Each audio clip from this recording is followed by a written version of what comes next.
show today. It's Mark Allen's Hometown Heroes, brought to you by Roxbury Truck Repair and by Phillips Iron and Metal. Joining us in the studio today is our hometown hero today, Jerome Peters. Good morning. Good morning. How are you today? A little cold. Yeah, it is cold, isn't it? It is. Yeah. What was it in Viking this morning? Was it about 29, 30 it must below? have been like 50 below or something 50. Like that. Yeah, very well could have been, couldn't it? We want to find out a little bit about Jerome. So let's go back. Where was Jerome born and raised? He was born in Thief River Falls, raised in Viking, and went to school in Viking till 8th grade and Nafolden till high school, all of high school. Okay. All right. Did you go on to schooling after that? No, not. I wasn't too excited about being more educated. One of those that didn't like schooling. Right. Yeah. So what did you do after high school? Well, I waited around, and Uncle Sam said that he wanted me to work for him for a while. So I was in the Army for 2 years. Okay. And got out and got married right away. And when I got out, and okay, tell us about your family. Wife Cheryl, 2 kids, John and Kimberly, and they're in the cities now. The kids still. We moved to the cities and raised a family there for 20-some years, 30 years. Worked at Minnesota Mining, 3M, for 35 years, I guess it was. Wow. I was there right in the beginning. It was 2M when I started instead of 3M. It was so small it was only 2. Yeah. Yeah, when you were but it grew to a 3M. Yeah. 35 years? Yeah. 30? Really? It's a long time. Same job, didn't move. Did you have anything to do with the Post-it notes? Because I love Post-it notes. No, I made diaper tape. Diaper tape? You know, when they first started with just the little tabs. Yeah. So I made thousands of yards of that. Okay. And made wired panels and those big signs on the freeway, them green ones. Mm-hmm. I made the machine that put the reflective coating on that. Oh, interesting. So that's my claim to fame. Then. So you can look at and know you had a part of that. Right. It's kind of cool, right? Isn't it? What brought you back up here?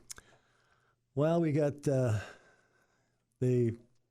my division in 3M sent it to Brazil, so I could either go to Brazil or stay here and retire. So I retired. No desire to go to Brazil. No, okay, it'd be like starting over again, I suppose, right, huh? Right. So I retired, and Cheryl kept working and for a couple more years, and then we sold the place and moved to Viking. Sort of like the Clamperts, you know. Yes. All right. And in Viking, you stay busy with a number of different things, don't you? Yeah, we when we first moved there, my mother was in an old farmhouse, so we built a house and moved her in there, and while we were still in the cities, and so then we moved in there and lived with her for a couple of years, and the old cafe in Viking was pretty old, and you could throw a cat through the wall any place. So we figured we wanted to have an antique store. We figured, because we were kind of into that. Right. And then we figured, well, who the heck's going to come to Viking to see antiques? So we figured we'd put it in with a new cafe. So we got together with the city, and we built a new cafe and with the antiques in there. And Mike and Marge Olson was running it for a couple of years, and then they retired, and then we were just going to run it until we could find somebody. And that was 8 years ago. And still going at it. So if you want to take over a cafe, you're welcome. No, well, I don't plan on it. That of course is the Viking Diner, which there, if nobody's ever been in there, half the fun. Well, it's great food, but half the fun is seeing the stuff in there. Yeah, a lot of people order their food and look around or finish eating and look at the stuff, and there's a lot to look at in there. There is. So was that you said you like antiques and old things like this. So was that on the back burner for a while and something that you just wanted to get into, and finally you had the opportunity? Yeah, we figured when we had the new place, we could put antiques in there, and we have a museum also. So Yes, which now you have a museum set up and you have a ton of stuff.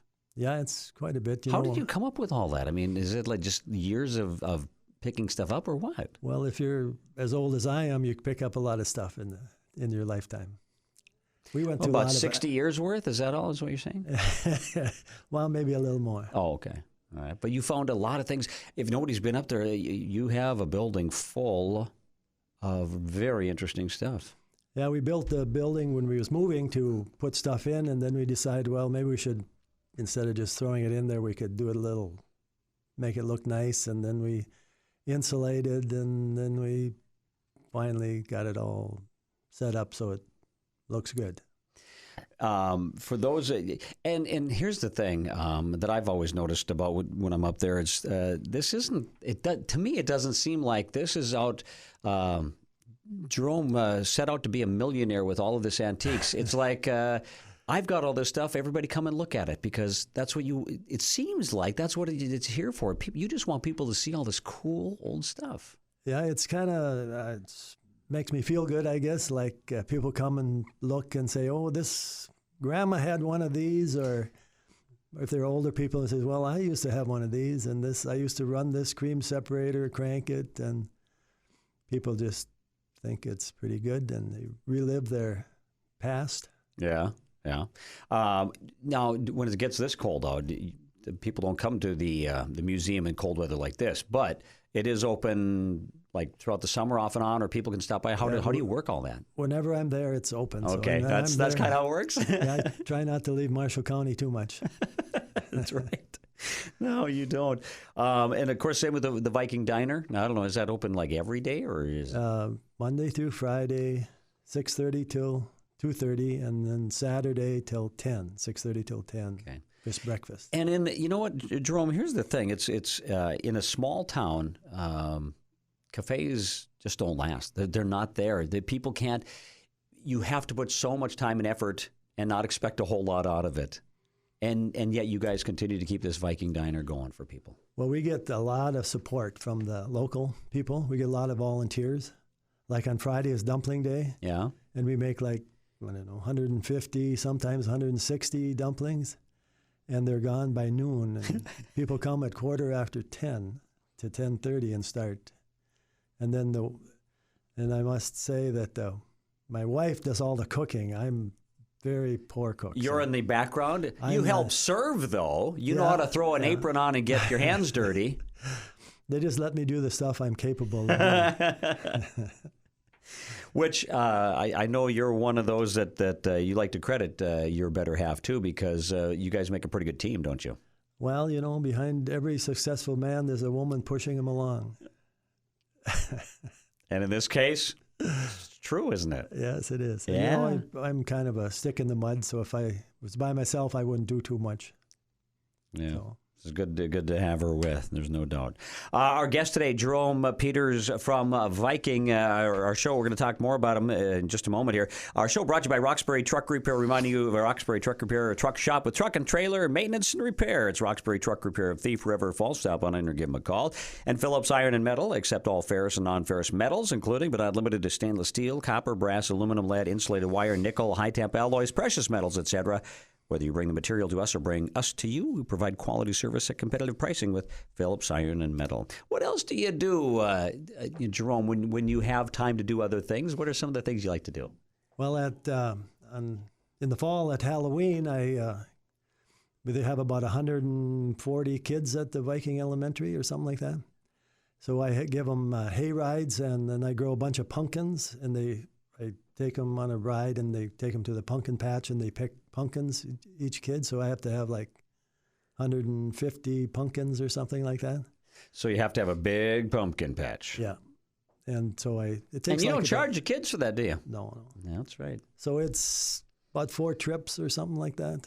And then I usually I pull the wagon, it's like a hayride kind of thing. Mm-hmm. And I pull the wagon with a tractor, and I kind of like to pick a loud one so they like that one better. Kids enjoy more noise. Yeah. Yeah. All right.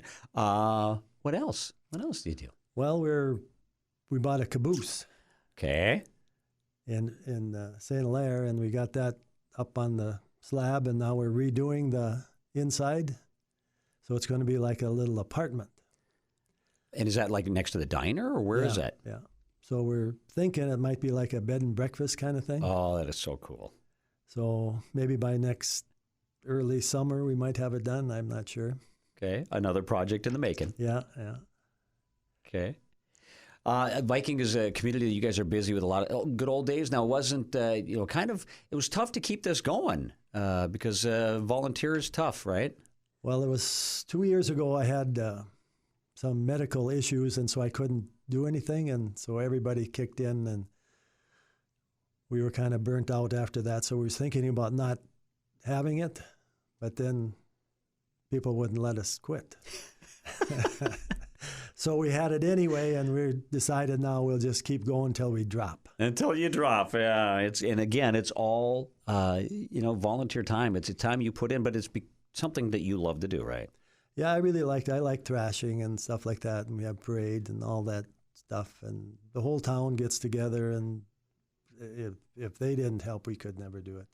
Let me ask this, Jerome. If you had somebody come to your museum, there's one thing you could show them. Is there one thing that you could pick out and say, I got to show you this? Oh, that's kind of tough. I know, because you got a lot of stuff in there. Well, I guess, I don't know if you're familiar with Red Wing Crocs. Yes. Well, I have every gallonage that they make from 60 gallon down to 1 gallon. You know what I mean? Yeah. It's 60. Yeah. It's big, 60, huge. 50, 40, 30, 25, 20, and all that. All these Red Wing Crocs. So it's every. That's cool. Every the one. whole collection. Did it take you a while to get all that? Yeah, I'm guessing it did. One thing, we're almost out of time, but real quickly, you get a book called Little Minnesota, 100 Towns Around 100, and Viking is listed in there. I see a picture of a couple of pretty good-looking people in here, too. Yes, Ardell Anderson. She was my fourth grade teacher. Really? And she is responsible for having one of my ears longer than the other. You'll never be the same. Talks about Viking, the bachelor capital of Minnesota. Yeah, that was many years ago when they had the Norwegian bachelors, and they didn't want to get married, and there was kind of a shortage of women, so they kind of had mail-order brides come in and stuff like that. So that made the paper in Minneapolis, I think. Crazy. I'm already out of time. Anything final words that you want to pass along to the folks? If you don't have nothing to do, come down to beautiful downtown Viking. Yeah, and come and take a stop at the Viking Diner, and you'll know exactly what Jerome has been talking about. Jerome, thank you so much for coming, and I appreciate it, and thanks for being our hometown hero today. Thank you. Jerome Peters, our guest today on Hometown Heroes, brought to you by Roxbury Truck Repair and by Phillips Iron and Metal every Thursday here on Thief River Falls Radio, AM 1230 and 93.3 FM KTRF.